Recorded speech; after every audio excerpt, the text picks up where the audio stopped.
Greetings, Banff Warriors. Greetings. Greg is back. Welcome to the Results Kill Excuses channel, where I, Greg, share life lessons that I have learned firsthand through my 13-year plus healing journey. Started with a rock bottom moment, gave up the drink, gave up the smoke, started asking for some help. Started to ask for some help. One of the hardest things to do, especially if you're a strong, independent type person. It's hard to ask for help. It's hard to be vulnerable enough to think that you can't figure it out on your own. And yet, I had to swallow that pride. And it's a beautiful morning. I'm up here in northern New Mexico, out on the ranch.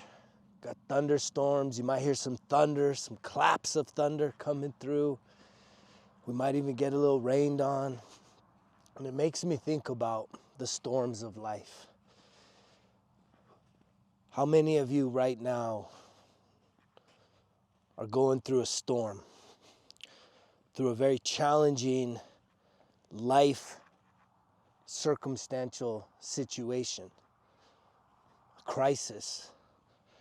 I feel like everywhere I look, especially in the mirror, and that's the most important place to be looking, but everywhere I look, especially in the mirror, I see opportunities for people to heal, for people to be still. By still, I mean literally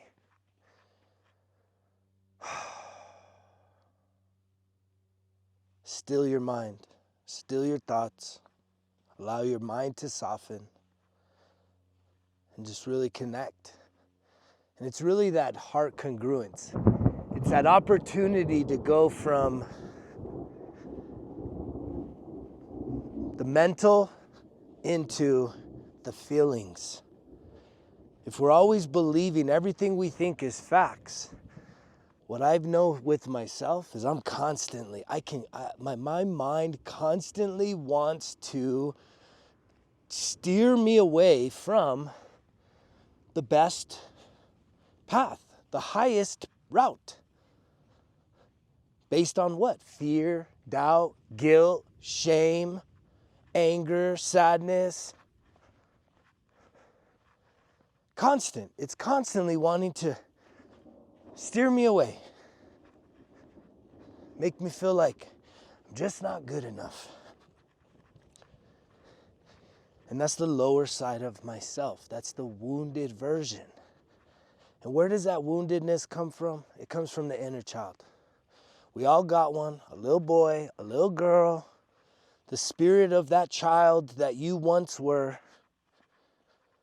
still very, very present, still very, very alive.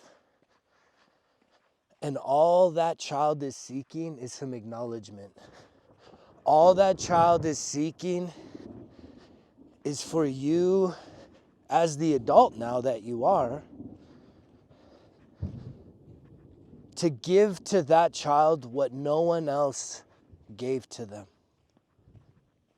while you were growing up. This is the self-rescue mission.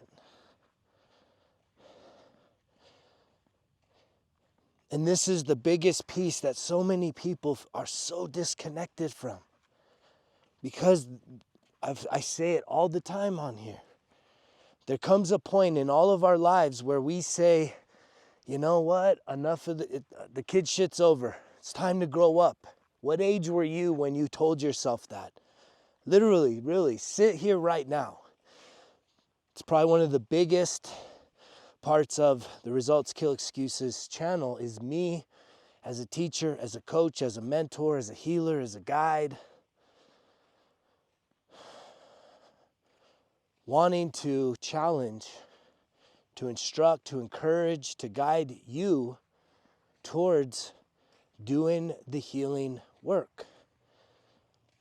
And it really is a reconnection with this inner child that's been wounded, that's carrying around whatever the hell you went through those years, usually 0 to 10 years old. But there comes an age, if you really think back on your life, when you had to abandon that innocent child, like the playfulness, and stop worrying and start worrying about bigger issues. For me, the situation that had happened was when my mom got pregnant from my later to be stepdad, and they kind of started another family. And for me, I never really knew my dad other than the time, the violence and the shit that happened at an early age. But I remember about 12 years old, I remember clearly my mom coming to me with like best big brother ever, something, a t-shirt I think, and kind of announcing to me that she was gonna have a child, and that her and the man that she had been with for so long, they were gonna get married, and we were gonna be one big happy family. And it was at that place and at that time that I wrote a story to myself of abandonment. I've been abandoned. I took it as like, I'm no longer the center of her world. And, you know, fast forward 9 months at that timeline, right? When the new child is born, it's like, yeah, everybody's so excited, but that child now has all the attention, so much attention. And if you're somebody that grew up with siblings, if you were the firstborn or secondborn, I've worked with many people that have these sibling rivalry issues that they lose. They lose the attention, they lose the love, they lose the connection with the parents. And unfortunately, parents are human. And sometimes energetically, we can play favorites. And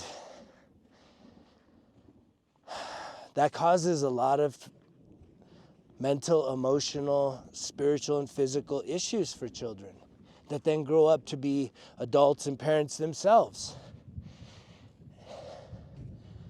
And yet, if I think about the storms, as I'm really like on the forefront of a storm that's just like trying to drop in on me here in the next probably 30 minutes. If you're in a storm, do you have the mental clarity and the emotional maturity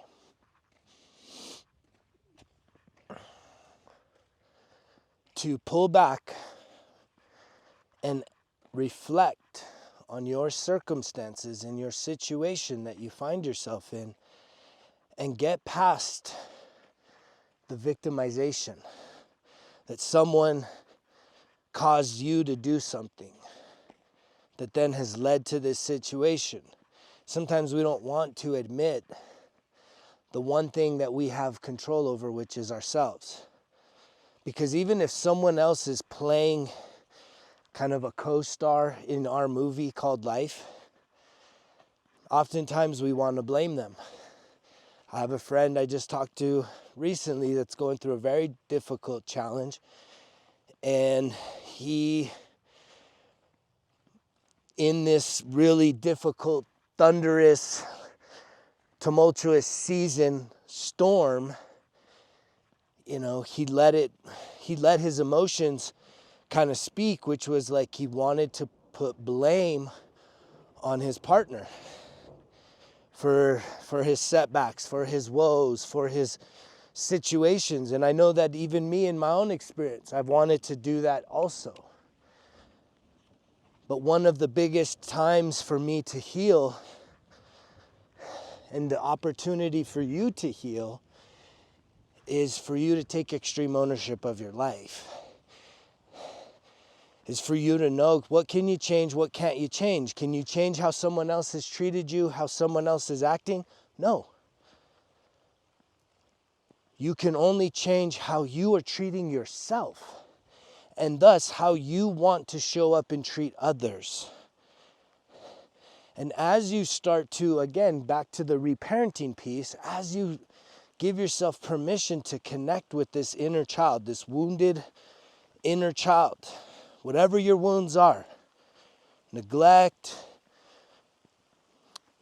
being a burden, full-on physical abuse, mental abuse, sexual abuse, all of these things that we're so ashamed of, that really happened to us.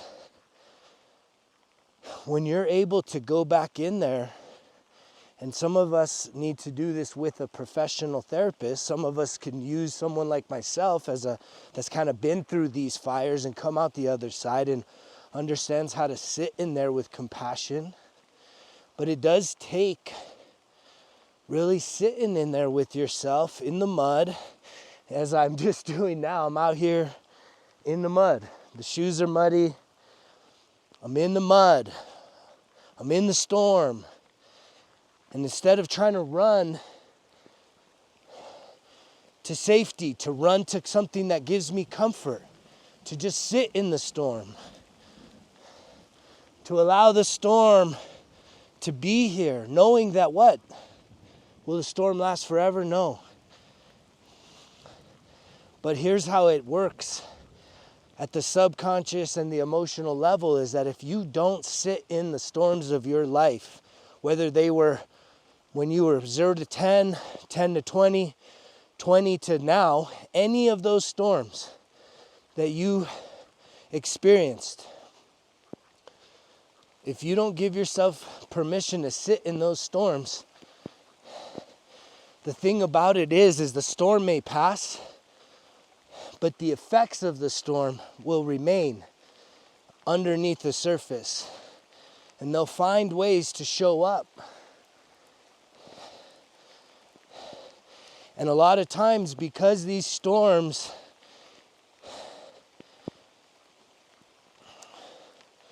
get relocated to the subconscious,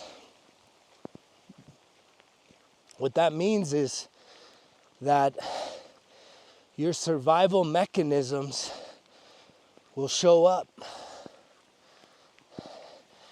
And so often when you find yourself in a storm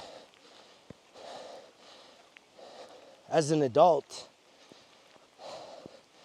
if someone like me was to go in and really start analyzing your life, one of the things that I feel pretty gifted at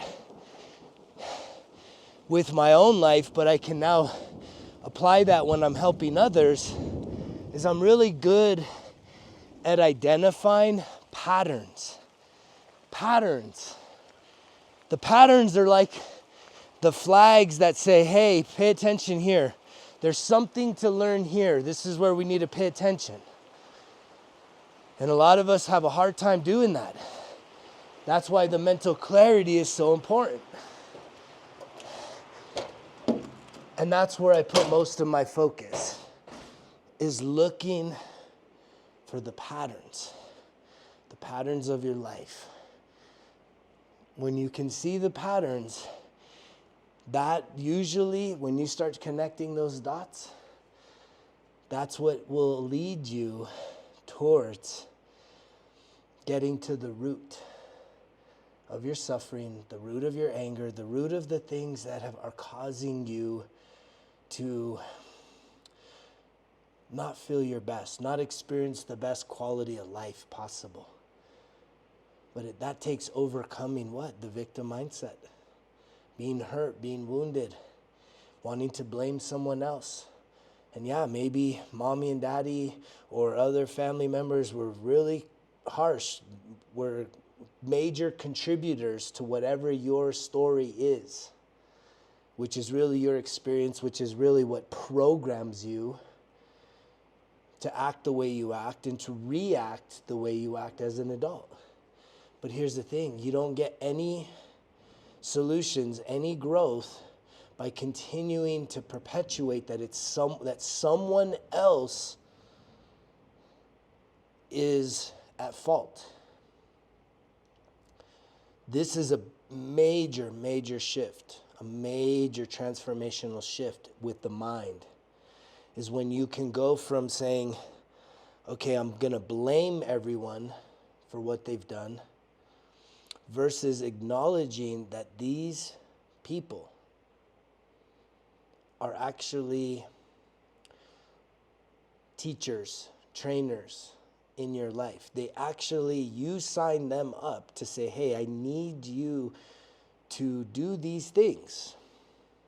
Here's the kind of esoteric warning. If you don't believe in the esoteric energy, eternal soul, soul family, realizing that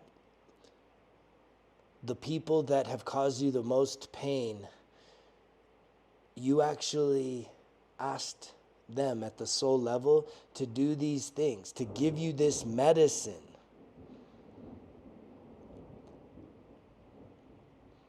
To teach you these lessons so that you could awaken at some point in your life experience and realize that, oh, I am more powerful than I thought. Oh, I don't need to be defined by this pain that I feel. I don't need to I can transcend the body. It's really about, can you transcend the body, which is the emotional piece. It's the emotional piece that is our body. It's how we feel. How many of you are controlled by how you feel day to day? That you know you should be doing something. You know it. You know you should eat healthier. You know you should exercise. You know you should go and seek forgiveness or reconcile a relationship, swallow your pride. There's some things that you know you should do, but you don't feel like doing it. I don't like doing that. I don't want to do that. I don't feel like doing that. Anybody? Anybody get stuck in that mindset? It's very easy, and it's literally everywhere I look. And I even catch myself wanting to slip into there. But one of the biggest areas that I've grown, and when I say grow, it's like you don't grow without sitting in the mud, experiencing these old feelings, getting to the root of it, connecting with the divine and the spiritual, and really just connecting with who you are. And you have all the answers inside of you. If you can get quiet enough, if you can get clear enough in your mind, you have all the answers. And a lot of us, we don't want to hear the answers, because if you start hearing answers to your problems, what you're going to also hear is that it's no one else's responsibility to get this shit right. It's yours. You are responsible. It's your responsibility regardless of what has happened to you. No one's going to save you. No one apologizing to you. If the person, just imagine this, if the person that has treated you the worst has a revelation and says, you know what, I want to apologize for all the wrong I've done. So they come to you and they say, you know what, please forgive me for all the wrong I've done. Okay. What changes? What changes from that moment?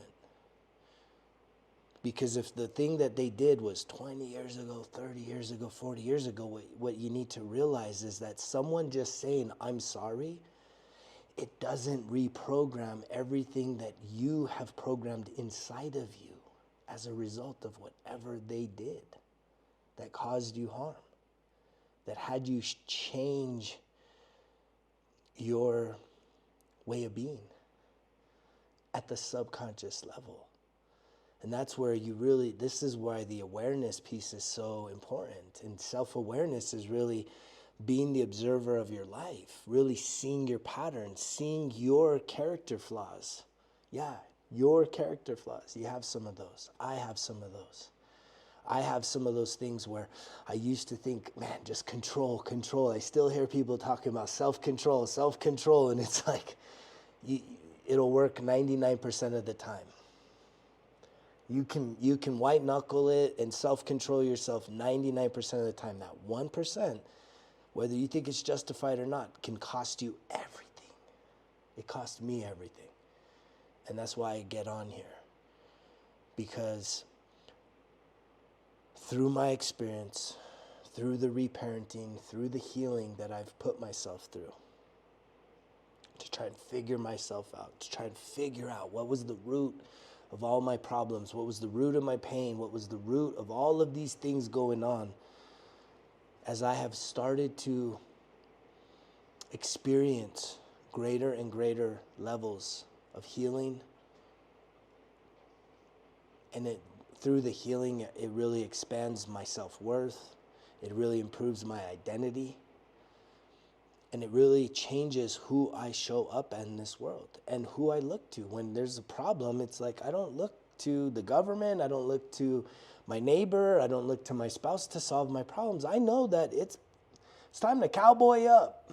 If I got a problem, it's time to cowboy up. If there's a storm, it's time to cowboy up. And sometimes cowboying up means swallowing my pride and apologizing and taking ownership for some things that I could say or some ways that I can act that are not in congruence and alignment with me being my highest self. And usually when that's coming out, there's still residue. There's still areas deep down inside of me where my inner child still doesn't feel fully safe, doesn't feel fully secure, doesn't feel fully loved and seen and supported. And what is so important is for me to continue to acknowledge that and to sit in that and to try to be the best super dad I can be for my inner child. And I'm challenging you to step up and be the super dad or super mom that you can be for your inner child. It's time for people, men and women alike, to start doing the inner work. If you want to see outside the window a more harmonious world, it starts by seeing and creating and cultivating a more harmonious internal state of being. If you see chaos out there, it's a reflection of what's going on inside. When you see chaos in this world, it's a reflection on what's going on inside of your heart. If you deal with the chaos within you, you will heal what you see outside. Your vision will start to shift.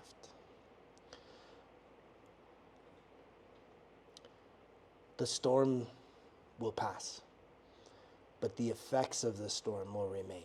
Just like this storm, and the way that the analogy of that is, this storm is bringing lots of rain. And what that rain is doing is it's watering these plants. And so the storm that shows up in your life is going to water the parts of you, the seeds inside of you. If you have seeds of bitterness, seeds of anger, seeds of abandonment, seeds of betrayal, seeds of hatred, seeds of insecurity, seeds of unworthiness, if whatever seeds you got inside of your heart, the deepest, darkest part of your soul, when these storms come, they're going to water those seeds. And the analogy is for you to then go through, get to the root of your problems, identify what's really going on, and pull out those weeds, and to eradicate the seeds. Because if you start to put in seeds of love, seeds of compassion, seeds of kindness, seeds of generosity, and it's just little bit by little bit, every single day. Little by little, every single day, watering those seeds. New seeds in, old seeds out. That when the storms come, the seeds that you got inside of you are what's going to flourish. Because you will stay grounded and centered on yourself. You know that you've been planting in seeds of love and kindness and peace and joy and generosity and understanding and compassion and empathy. And you've been removing the seeds of judgment, of guilt, of shame, of anger, of hatred, of sadness, of grief.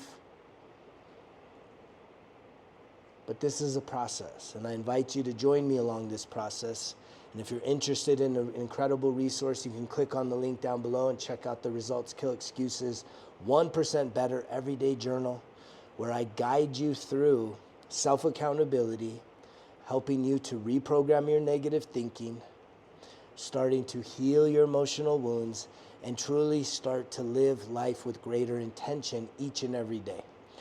I love you guys. Thank you to everyone that's new here. Thank you for all of you that made it this far in the message. I'm going to keep getting on here, sharing my experiences throughout this healing journey in this game called life.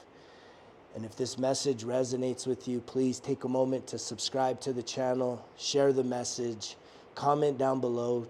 Just tell me a little bit about yourself. I love when people are interacting and really giving themselves permission to open up. There's a lot of communities out there where we feel like it's not safe to share who we truly are, what we're truly carrying around. But in this community, I have seen it different. I've seen people supportive. I've seen people tapping into more levels of empathy, compassion, and understanding. And that's really the beautiful thing about this journey, is we don't have to do it alone, but you have to make the decision whether or not you will do the work necessary for you to heal. It won't happen naturally. It's not going to happen with time. You have to set daily intentions for you to truly reprogram yourself, to reparent your inner child, and to really build the most incredible life that you can imagine for yourself. Join me on this journey. I love you guys. You know the drill. Results kill excuses, because if it was easy, it won't be worth it. Greg's out.